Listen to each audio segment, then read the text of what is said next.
Friends, welcome back to the Redbud podcast. I'm so delighted to be with you today. I am the president of Redbud Writers Guild. My name is Dorina Lazo, Gilmore-Young, and I just am so grateful for the privilege to be able to lead this nonprofit organization that is designed by women for Christian women writers and communicators. And our goal and our vision is to really create a vibrant and diverse movement of Christian women who create in community, who influence culture and faith, and who encourage each other. And so I'm really excited today to invite one of my friends and fellow authors to the table for this kind of coffee shop chat about books and publishing and faith. Her name is Sarah Freymuth, and she is the content and storytelling manager for Fellowship of Christian Athletes. And she writes for numerous other platforms as well. She's been featured at Proverbs 31 Ministries, YouVersion Bible app, Encourage, and She Reads Truth. And Sarah loves unearthing God's goodness in the places that don't feel good. And she has this heart, especially for faith and mental health. Sarah enjoys a simple Wisconsin life, as she calls it, by Lake Michigan with her husband, Eric, and her pup, Alfie. And so we are so excited to have Sarah in the house today. I'll also have to just say that Sarah and I get to work together through Fellowship of Christian Athletes. I'll call her my boss, but I am an editor for FCA. And so she and I get to work on kind of the publishing side for FCA. Sarah, would you just share with our listeners a little bit more about you and the season of life that you are in? Yes, Dorina, thank you. I'm so excited to be here and talking with you. Life is full right now between my work with FCA and all of the other writing that I do. I'm an aunt, so I'm living the aunt life with my nephews and my little niece. So that's really fun. Family is very important to me. And I just love being, by the water in my lake town. We're just kind of in the throes of winter right now, so it's not so fun to be outside. But my season is just, I think, coming into fruit that has been kind of cultivated and planted and tended to for years. And it's really beautiful to be able to experience that and kind of watch things just unfold and develop. I love that. And I love your writing because you are so good at painting these pictures for us of nature and how the creation that you see around you really speaks of God's miracles and that cultivation process that you talked about so much that I see in your writing as well. So I don't know if you know this, but I grew up on the south side of Chicago on the other side of the lake. And so I feel like Lake Michigan is like one of the homes that's in my heart. Went Yes. to college in Grand Rapids, Michigan, so not far from Mhm. the lakes in my formative years. And I love that we have lots of redbuds who are in that area, Wisconsin and Chicagoland area, Indiana. So tell us a little bit about how you got involved in Redbud and why this community is important to you. It's so funny. I remember getting involved, but I don't remember the exact time when. I know I was living in Kansas City at the time, so it was probably like 2015, 2016. And I think like a writer friend of mine made the connection. And so I've been in for actually quite a while now. Things have evolved now that I think about it. But it has just been the most amazing group of women, community, supportive. I've learned so much and the opportunities I've had to grow in the craft, and especially just watching other women who have gone before me, whether that's in their books or writing publications, all of that, just watching the steps that they've done, they've taken, and learning from them. But also just as important, if not more, I think is just the spiritual and community life that we have. It's a sisterhood, and we are just ushering in God's kingdom through the way we care for one another and the way that we champion one another with our words, knowing the world needs what all of our voices and hearts are really trying to say. So it's just been an amazing community. I love hearing that. It makes my heart happy. I resonate with everything that you said and a place that I longed for Mhm. myself as a writer. And some of our listeners are writers or involved in the publishing industry, so they probably know this. Others maybe are just kind of learning or listening in. And sometimes the writer life can feel pretty lonely. And so that sisterhood that you talked about is so important because when we birth books into the world, it is a team effort. Mhm. It is not something that we can do alone. And so I love how you just described that. Today, we actually are going to celebrate the birth of a book Hey. baby. And I have your new Yay. book here, which is called All the Hard Things 50 Days Through the Valley. It's a beautiful Mm. devotional that Sarah wrote. And I wonder if you could share a little bit more with our listeners about the inspiration for your book. Okay, yes. The short answer is I've been pitching projects before and got off of a call with a prospective literary agent, and she had mentioned what are the reader's needs and wants. And I hung up and I thought, well, why don't I write a book called All the Hard Things? Because we all have hard things. But the idea stuck with me, and so I started fleshing it out and outlining it, and then the more I kind of was digging into it, the more it came together in this, like, journey of what are these hard things? So looking back on my experiences that I have struggled with physical and mental health, a lot of just spiritual discontent, dark nights of the soul, just really wrestling with my faith when things started to unravel in my life, and so weaving those things in and how could I provide, when we're in places of struggle, when we're in hard places of pain, we don't want prescriptions necessarily, even Mm, though we're looking mhm. for it. But to hear another advice or another this or that, just kind of a tagline when we're really going through it, sometimes doesn't land well in our hearts. So, how could we gently empathize where we are, validate the hurt and the pains and just maybe the not yets that we're in, but also turn us and look for God and seeing who He has been in Scripture and how He's been with us, good to us before, and just kind of holding to those as we're going through the hard. It is a book that we all need. So I love the way that you just got off that call with that literary agent and you're like, what if I write about all the hard things? And it Yeah, literally became your title. yeah, So good. yes. Only God. I mean, truly, it's just been Him in the journey the whole time. You kind of alluded to this a little bit and just share whatever you feel led to, but was there a particular personal valley that you had to walk through in your life that kind of came to mind as you were writing this? Or is it kind of vignettes of different challenges or hard things that you've had along the Mhm. way? Yes, a little bit of both. Looking at some of my past ones, but the most pressing that really kind of threw me into a tailspin have been just my health journey. I had long COVID for a long time on top of, Mm, anxiety and depression, and I had a couple different long seasons with my mental health, kind of just really turning my world upside down. So those long stretches were really when, just my mind couldn't move into the truth, so to speak, sometimes, that I would just have to speak it, and just really was a very dark and lonely and fearful place. So wrestling through that and then seeing where God was once I got out on the other side and looking back on that, I started to write about it. And then I went back into the valley of my mental health, like after I turned in my manuscript. So then living it out kind of in another mm. way was kind of more just having to walk through it in the midst of walking through the book process.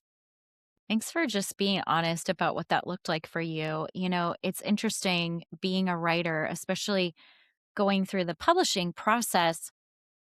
I feel like we almost have to relive our books or our message and multiple times, right? Because you have Mhm. to write the what I'll call the rough draft, although some things go through many drafts. So we have the rough draft, and then you turn it in, and then you have a round or several rounds of edits. And so you have to kind of go through the valley again, so to speak, as you're going through the edits. And then we have usually like a final layer of copy edits, and then the book comes into the world or goes out into the world. And in some ways we have to feel like, okay, we're going to live this book again because you Mm. get interviewed about it and you have to talk about it and Yeah. articulate where you were with the book. So My experience definitely resonates with what you're describing. I wonder if, as you think back about this process, and I know this was like your exciting first launch of a nonfiction work, is there anything that feels really meaningful or memorable about that writing process for you? Something that you're going to just savor as your favorite thing or the part that you just really enjoyed? Within the writing itself, I think was piecing it together. So those times of just working on it, even if it was before work in the morning, just doing like I can get one Devo written or I'm on a roll or stepping out after work and going to sit in my yard for a little bit and again writing. So I think those places and just kind of watching the whole thing come together, building on the sections and the devotions. So until it became, the manuscript I think was really sweet of even just knowing you accomplished finishing, the Yeah. draft and getting it turned in. I remember when I was sitting in my yard when I sent my manuscript draft off to my editor, and that was just like such a good, fulfilling feeling. Yes. Yeah. Oh, I love that. And I'm just thinking, I'm reflecting a little bit on this too, that you have been writing devotionals for years in these other places. As I mentioned in your bio, you've been involved at Proverbs Mhm. 31. You've had some things that have been published by Encourage and She Reads Truth. And so I think of it, and you and I both have an athletic background. So it's kind of like you've been putting in those reps for Mm. years. And here you are now doing it in a little different format of putting it into a book. The thing that's beautiful about devotional writing is like almost these little vignettes or these little stories that make up lots of smaller chapters. And I love just the flow of what came together for all the hard things. I wonder if you could articulate, what is kind of the takeaway for people from your book? And like you said, not a prescription, but is there something that when they close that last page or, they put the book down that you want them to kind of take away in their heart? Mhm. I think that their seasons are not something to be feel shame about, Mm, that, we all go through the difficulties, and that's just part of human nature in this world, but that they're not alone in it, and mhm, that there are gentle places where they can feel validated and seen, but also, more importantly, knowing that God has seen them every step of the way.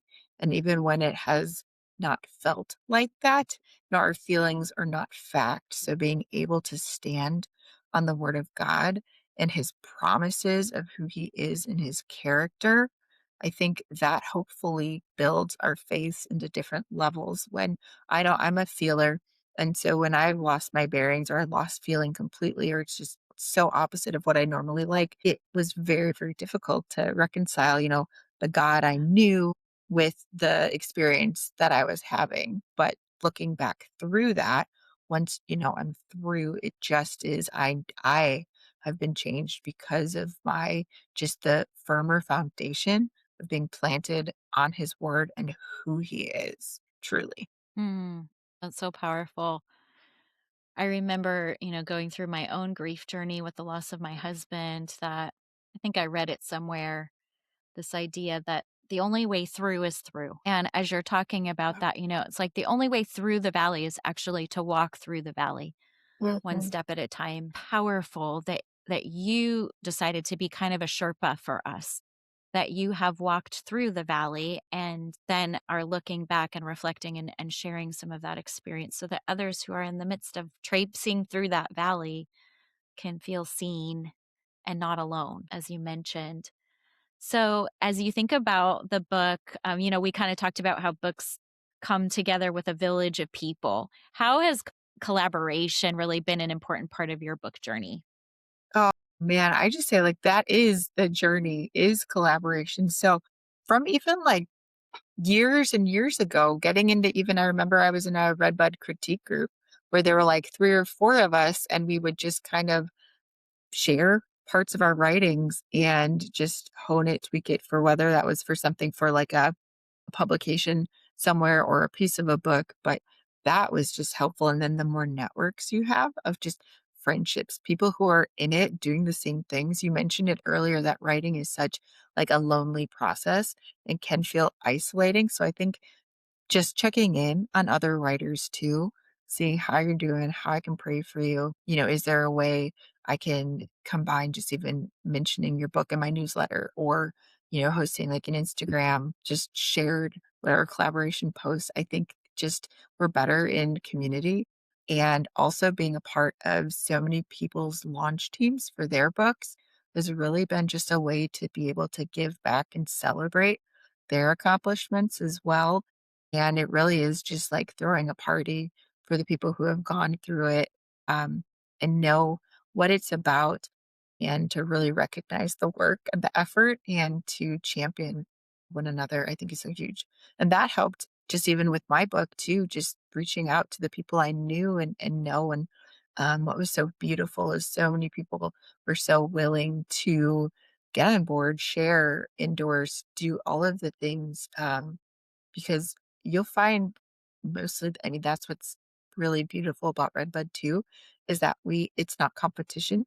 There is just straight up celebration, and support. Well, I said this to you before we started the interview, but I have to say, I feel kind of like a proud auntie as I get to hold this beautiful book Yeah. baby in my hands. I didn't have to birth the baby, Yeah. but I get to hold it. And I got to be part of, some of the early Mhm. conversations with you and as you were looking for an agent. And so I do have this like anti pride when I see a book like yours come into the world. And I know in my heart, like, this is good writing. This is something that people need. And so it's not hard to be able to share it with, my networks, my circles of friends for that reason. I wonder if you have thought about also how this book is a devotional for our time, for 2026, how all the hard things is something that came out in 2026. Have you had any kind of Mm. reflections about, this time in history or this time in your own life or in our cities and communities? Yeah. Who has had a day gone by where they haven't faced the hard this year collectively on a global level in our country, in our communities, in our families, in our lives? So I think nobody has unfortunately escaped the pain and the heartbreak of the world. And I think there's so many voices and so much just loudness that is breaking through on all sides, whatever, however situations are. Um, I think we're just looking, I would hope, see just comfort and empathy. Mhm. Gosh, if we could find more of that, that would be just a great step to really slow down and calm ourselves. So I'm Mhm. hoping, from all of this, it is a gentle voice, a guide that can at least provide that sheltering space where if you just Mhm. need a pause for your heart for a minute amidst everything, just a soft place to land in a sense in the midst of, the pain is not going to maybe go away right away. Things are still going to be around, but maybe this could help make it a little bit more manageable and see, you know, Jesus and where he is in the midst of it. Sarah, would you be willing to read one of the devotionals for us just to give our listeners a little taste of your voice and to illuminate some of what you were just talking about? There's a need for this time. Sure, absolutely. Love to. I'm thinking of the very first devotion in the book. It is called His Light, a Beacon, Reorienting After Losing Our Way. We'll do that. It's in the spiritual discontent section. So the first section as we go along the journey. I struggle with the weight of wandering, fight with the tightness in my chest, a veil over my heart. This dim light of a season full of fatigue, head fog, and anxiety stretches on longer than I ever would have imagined. This is not something of my choosing, but God knows this. He knows the inside of my heart, the private corners I don't even like to share with myself. He sees my scared suspicions of his absence, fears that force their way into my head, the patterns of thinking I can't seem to stop. I thought he would give me a better light to see through my suffering, not to dampen my faith and dizzy me with a silence only broken by my exasperated cries for clarity. Losing direction when our spiritual senses seem to go out is unnerving and disorienting. But there is hope. God has guaranteed it. I am an active participant in this stretching, this suffering. These growing pains result in my good, even in the middle of this process. Even when there's no time frame that shows the end. Even when faith must overcome feeling or a lack thereof. The fog over both mind and soul will not last forever. Though it is hard to discern his presence or navigate this unknown, he is providing for me right here, right now, holding onto me when I have no strength to which I can cling on my own. I lift my heart, my mind, to the sky that is a tranquil blue today. It's been so gray for so long, low-hanging clouds dampening the view. But light lies behind the clouds. We can see a step beyond where we are when we look for his light, the glow that brings illumination in the darkness. He has led us into this darkness, this bleak caverns that cover our sight, but he has also given us himself, a guiding light that leads us into the life he has in store, one that results in our good and his glory. Dimly lit as it may be, we can still see hope before we feel it. Every day, we have a choice. Curl up and feebly live through the day, or fight for the faith we know is there despite what we cannot see. Faith becomes sight, and the sliver of light he gives today will grow brighter tomorrow. It's the mindset of more trust, more faith, more of him making a way. The angel of the Lord encamps around those who fear him, and he delivers them. Psalm 34:7. With the God of the universe beside us, what can we truly fear? Today, let's choose to hold to the light, to fasten our eyes on a blue sky, even if the window might say otherwise. God is faithful. The darkness does not last. We can open to that tightness in our chest, acknowledge our fear, our disappointment, our sense that this is a new path of faith we've never walked. We can give grace to ourselves that we might not have allowed in a long time.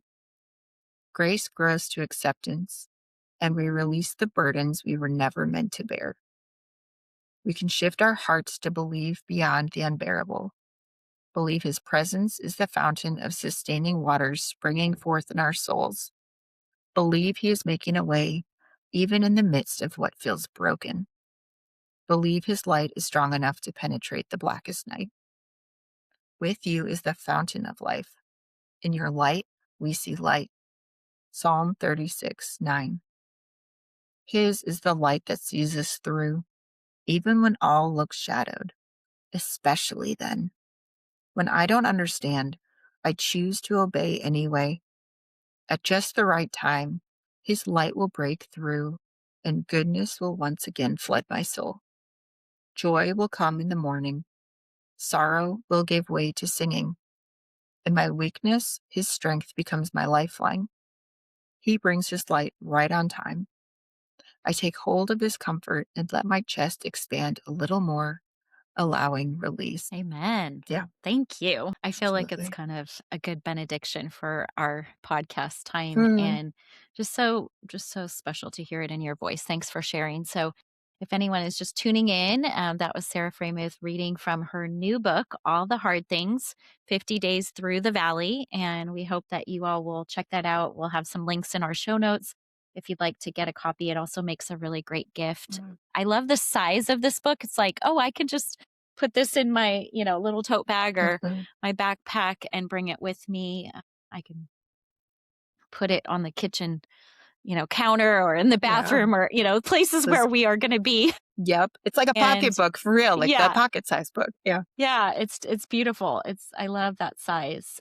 And it also kind of speaks to like having the devotional shape to it where it's, shorter stories Mm, like the one that you were able to read to us by yeah. getting into some of the deep and meaningful thoughts about, going through the valley. Sarah, I just want to say I'm so proud of you. Thank you for this good and Thank hard you. work. And Thank you. I am so looking forward to being able to share this book with more people. So thanks for being on the podcast today. Oh, it's a joy, Dorina. Thank you for everything, all of your support and just guidance, really, through this whole process. You have been the aunt to my book. So thank you. Well, proud Auntie for sure. Yes.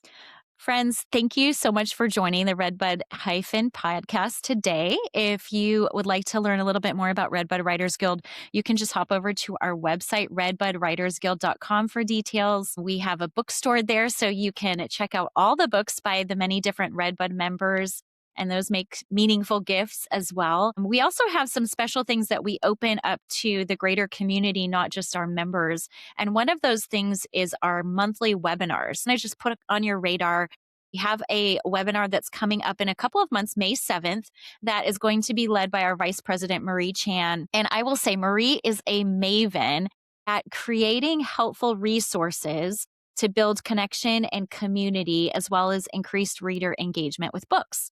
And so, if that's something that you, as perhaps an author or writer, want to learn a little bit more about, we invite you to join us for that live webinar. You can gain new ideas on how to write and guide, like some kind of a guide or complement to your book, and to provide some helpful resources. Marie's also a teacher, so she has done this with her own middle grade and children's books, and she has some great creative tips. She inspires me every time I talk to her and I think about a book kind of project. So we invite you to check that out. You can sign up through Eventbrite. It's a suggested donation of $15, which goes towards our Women of Color mentoring program at Redbud. And all of the details you can find at redbudwritersguild.com. Also, we have a literary magazine through Substack, which is called the Redbud Hyphen. You may have even found this podcast through the hyphen, but we hope that you will check out some of our other articles over there. And we just want to say thank you for joining us. We record these conversations once a month, and we look forward to connecting with you again in the month of March. Shalom.